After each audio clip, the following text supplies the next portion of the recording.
और इसी मामले को लेकर न्यूज वन इंडिया के भी कई सवाल हैं।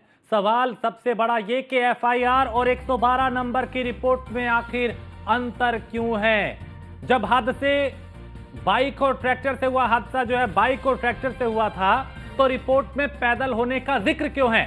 सवाल यह भी अहम है कि पुलिस ने किस वजह से सबूत बदले हैं। आखिर एटा की पुलिस किस आधार पर दूसरे ट्रैक्टर को उठाकर ले गई और हादसे के वक्त पुलिस ने मौके से दूसरे ट्रैक्टर की जगह नए ट्रैक्टर को क्यों जब्त किया, ये अहम सवाल है। मामले की जांच अधिकारी यानी जो दारोगा है, दारोगा ने साक्ष्य को क्यों छुपाया, सवाल यह भी है। पुलिस ने किस आधार पर पीड़ित का ट्रैक्टर जब्त किया और आखिर कब मिलेगा पीड़ित को न्याय, ये सबसे बड़ा सवाल है। हमारे ब्यूरो चीफ निशांत शर्मा इस खबर पे ज्यादा जानकारी के साथ है। निशांत, जब भी कोई पीड़ित पुलिस के पास जाता है तो उसे ये उम्मीद होती है कि उसके साथ इंसाफ होगा, लेकिन यहां तो पुलिस ने ही खेल कर दिया। एक जो व्यक्ति है उसी को फंसा दिया। रस्सी का सांप बनाने का काम जो है वो एटा पुलिस कर रही है क्या?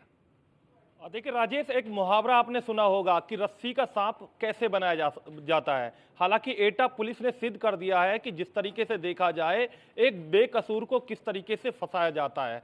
हालांकि जो दंपत्ति होती है वो अपने पति के साथ होती है, बाइक सवार होती है और उस दौरान उस ट्रैक्टर से हादसा होता है। सबसे बड़ी बात यह रहती है राजेश कि उस हादसे के दौरान जो है एक नए ट्रैक्टर को फंसाया जाता है। उस दौरान जो है उसे 1 घंटे बाद जो है एजेंसी से लेकर नए ट्रैक्टर को घर लेकर व्यक्ति जो कहीं ना कहीं वो लेकर पहुंचता है। हालांकि उस ट्रैक्टर को, नए ट्रैक्टर को फंसा दिया जाता है और जिस ट्रैक्टर से हादसा होता है उस ट्रैक्टर को कहीं ना कहीं बचाया जाता है। हालांकि सबसे बड़ी बात है कि न्यूज़ वन इंडिया के पास ऐसे सबूत हैं जिन सबूतों को दिखाने के बाद कहीं ना कहीं राजेश, एटा पुलिस की जो थाना पिलुआ पुलिस है उसकी पोल खुल जाएगी। जिस तरीके से हम लगातार साक्ष्य दिखा रहे हैं हमारे पास, जब मौके पर जब घटना होती है, घटना के दौरान में 112 पुलिस पहुंचती है। 112 पुलिस के पास ये रजिस्टर्ड होता है। उस रजिस्टर में देखिए साफ तौर पर, रजिस्टर के अंदर साफ तौर पर लिखा हुआ है कि घटना के दौरान मौके पर 112 पुलिस पहुंचती है। 112 पुलिस जो है 6 बजकर तकरीबन जो पहुंचती है 6:25 पर पहुंचती है। लगभग 6 बजे की ये घटना होती है और उसके बाद उसमें कहा जाता है कि मौके पर हम मौके पर जो 112 पुलिस पहुंचती है, मौके पर पहुंचती है और मौके पर पहुंचने के बाद कहा जाता है कि घटना जो है ट्रैक्टर से बाइक सवार दंपत्ति की घटना हुई है। बाइक सवार जो दंपत्ति, जो महिला थी, अपने पति के साथ थी और उस समय जो है उसकी मौके पर ही मृत्यु हो गई है। हालांकि मौके पर जो है काफी संख्या में लोग वहां इकट्ठे हो जाते हैं। वहाँ के जो स्थानीय जो विधायक होते हैं बीजेपी के, वो मौके पर पहुंचते हैं। वहाँ के जो जसमदीद लोग होते हैं वो कहीं ना कहीं इस बात को बताते हैं कि बाइक पर थी, अपने पति के साथ, पीछे से टक्कर मार दी और इस तरीके की ये घटना हो गई। हालांकि जबकि उसके बाद भी इस मामले को, सबसे बड़ी बात है, इस मामले में एक मुकदमा दर्ज किया जाता है। मुकदमे में एफआईआर में साफ तौर पर बताया जाता है, जो वादी द्वारा एक तहरीर दी जाती है उसके पति के द्वारा, उस तहरीर में बताया जाता है कि निवेदन है कि प्रार्थी लाल सिंह पुत्र तेजपाल सिंह निवासी जो है रामप्रिया कोतवाली, कासगंज जनपद, कासगंज का निवासी हूं। आज दिनांक 17/10/2023 को अपनी ससुराल से वापसी लौट रहा था।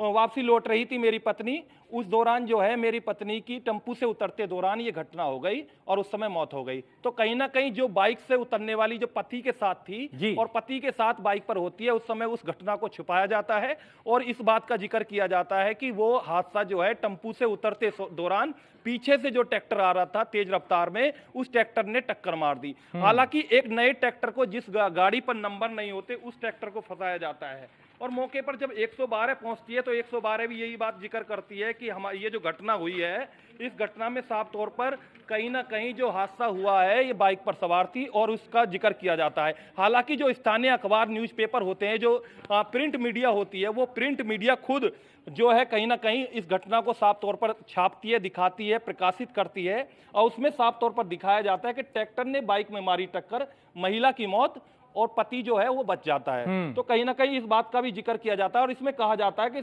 थाना पिलुआ क्षेत्र में गांव गढ़वाल के पास मंगलवार की शाम करीब 6 बजे ट्रैक्टर चालक ने बाइक सवार दंपत्ति को टक्कर मार दी और इस हादसे में बाइक पर पीछे बैठी महिला गिरजा देवी, जिसकी उम्र जो है 35 साल है, निवासी गांव रामपुरिया, थाना जिला कासगंज की है, मौके पर मौत हो गई। बिल्कुल निशान। तो कहीं ना कहीं इन बातों का जिक्र किया जाता है और इन बातों से जो हमारे पास लगातार हम साक्ष्य दिखा रहे हैं वो कहीं ना कहीं थाना पिलुआ की पोल खोलकर रख देंगे। जिस तरीके से एक ऑडियो सामने आती है, जो ऑडियो हम अपने दर्शकों को सुना चुके हैं, उस ऑडियो में साफ तौर पर ग्राम प्रधान और जो आयु है वो कहीं ना कहीं आपस में बात करते नजर आ रहे हैं। कहते हैं कि मैं इस ट्रैक्टर को लेके जा रहा हूं प्रधान जी, और कहीं ना कहीं इस ट्रैक्टर का नाम निकाल दूंगा और इस तरीके से इसको रिलीव कर दूंगा और दूसरा ट्रैक्टर ले आऊंगा।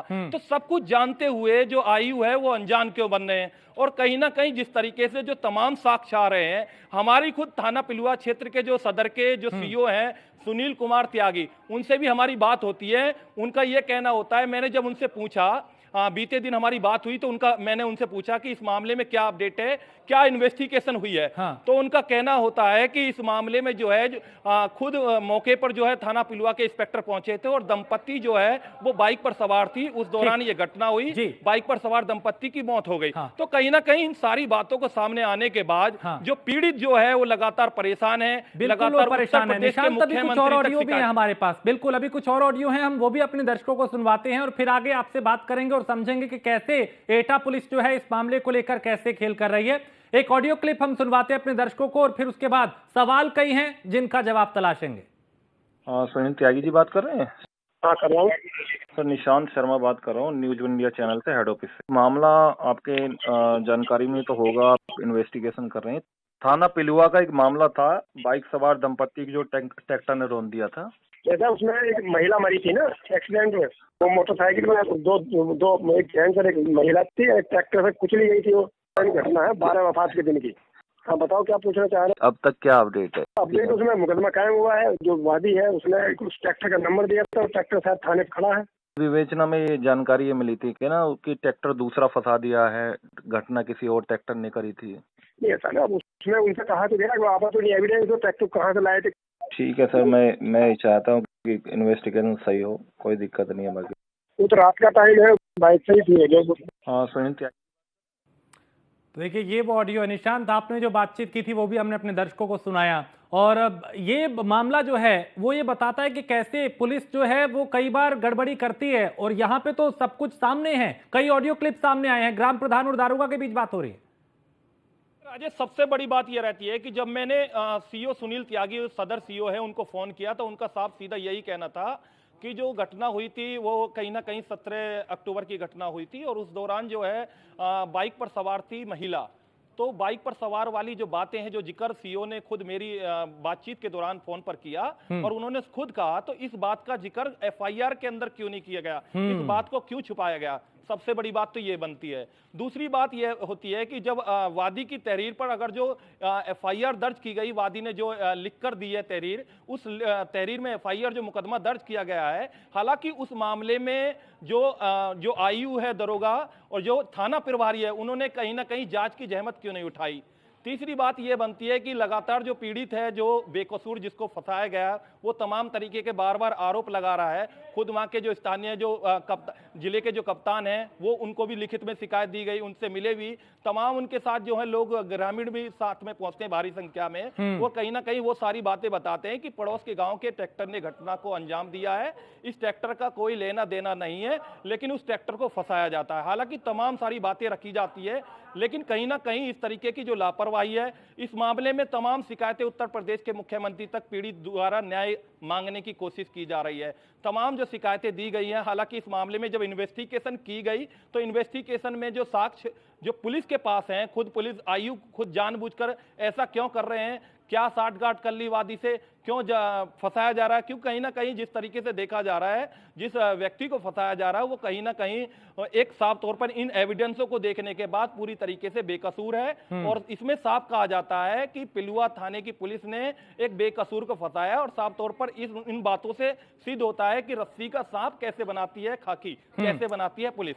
और सबसे बड़ी बात तो निशांत ये है कि जो जांच अधिकारी है उसने साक्ष्य को छुपाया। तो अहम बात तो ये कि भाई साक्ष्य को छुपाया क्यों गया, इसके पीछे कोई बड़ा खेल हुआ है। देखिए, तमाम सवाल उठ रहे हैं एटा की पुलिस पर। हालांकि बार बार पुलिस अधिकारी जांच का दावा कर रहे हैं, जांच में अभी तक इन्वेस्टिगेशन सही क्यों नहीं हुई। हालांकि मौके पर स्थानीय जब घटना होती है तो मौके पर भारी संख्या में जनता, वहां पर जो है स्थानीय जो लोग हैं वो कहीं ना कहीं रोड जाम करते हैं और उस दौरान जो स्थानीय विधायक होते हैं वो भी मौके पर पहुंचते हैं।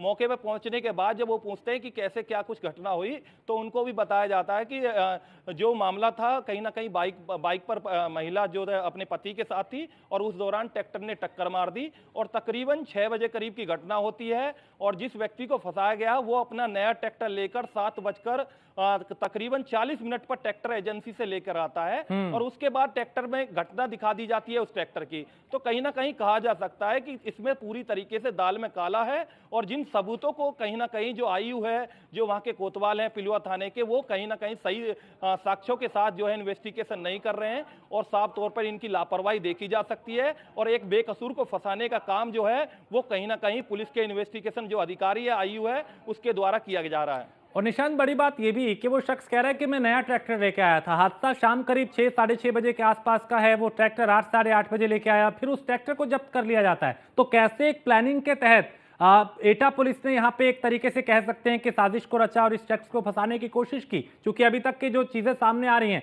इशारा यही कर रहे हैं।